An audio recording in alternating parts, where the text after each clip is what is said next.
She said she was kidnapped, tied up while masked gunmen murdered her parents. But investigators soon discovered a darker truth. Jennifer Pan wasn't a victim. She was the mastermind. A perfect daughter on the outside, but inside, a calculating killer. Welcome back to Velvet Crimes, where luxury meets betrayal. Today, we unravel the chilling case of Jennifer Pan, the real-life gone girl who faked perfection, love, and even a home invasion, all to escape the cage her parents built. But what drove this honor student to orchestrate murder? Jennifer Pan was born in 1986 to Bich Ha and Hue Han Pan, hard-working Vietnamese immigrants living in Ontario, Canada. They were strict, traditional, and determined to see their children succeed.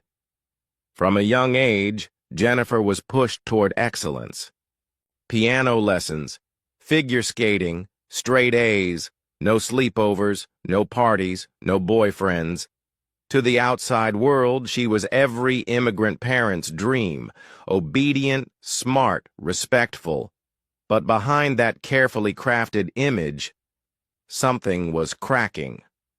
By high school, Jennifer was living two lives. In front of her parents, she was the model student. But in secret, she was failing classes, forging report cards, and dating a boy her parents would never approve of, Daniel Wong. Daniel was laid back, rebellious, and totally opposite of Jennifer's sheltered life. They began a secret relationship, and Jennifer began to lie. About everything. She told her parents she was accepted to university. She faked acceptance letters.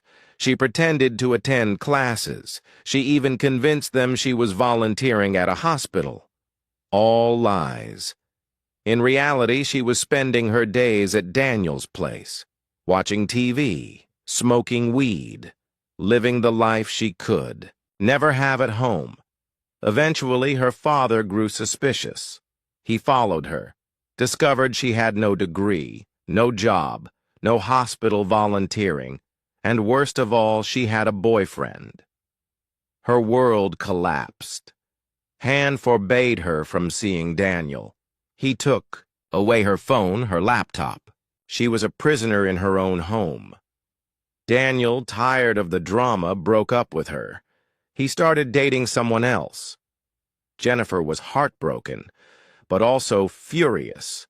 She wanted her freedom back. She wanted Daniel back. And she began to plan. She reconnected with Daniel. But their relationship was different, darker. Jennifer started talking about killing her parents. At first, it sounded like fantasy. But soon, she was reaching out to people Daniel knew, men who could do it, for a price. She offered $10,000. She gave them her house key, a map of the layout, the timing.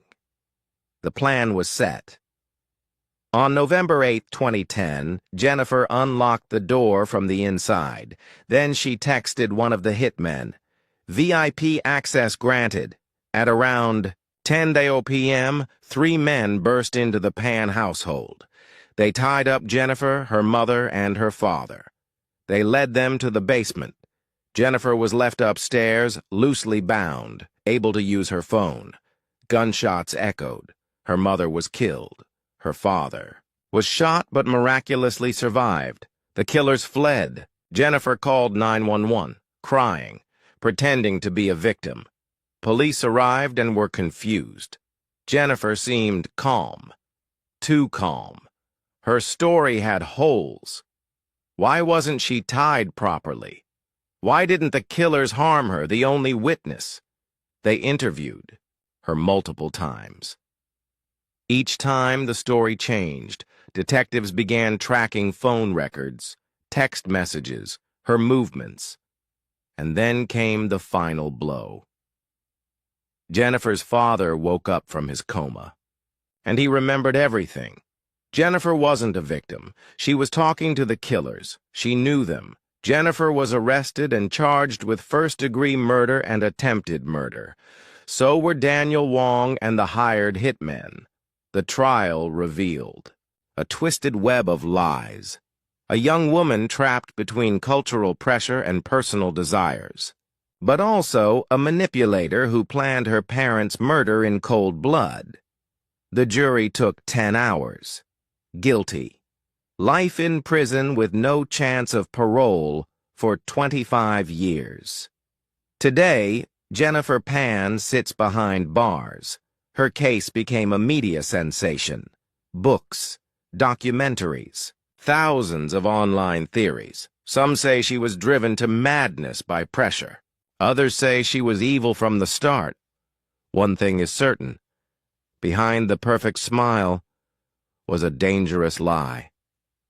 This was the story of Jennifer Pan, the real-life gone girl who faked her way through life and death. If you found this story chilling, subscribe to Velvet Crimes for more true tales of luxury, lies, and murder, and remember, not everything that glitters is gold.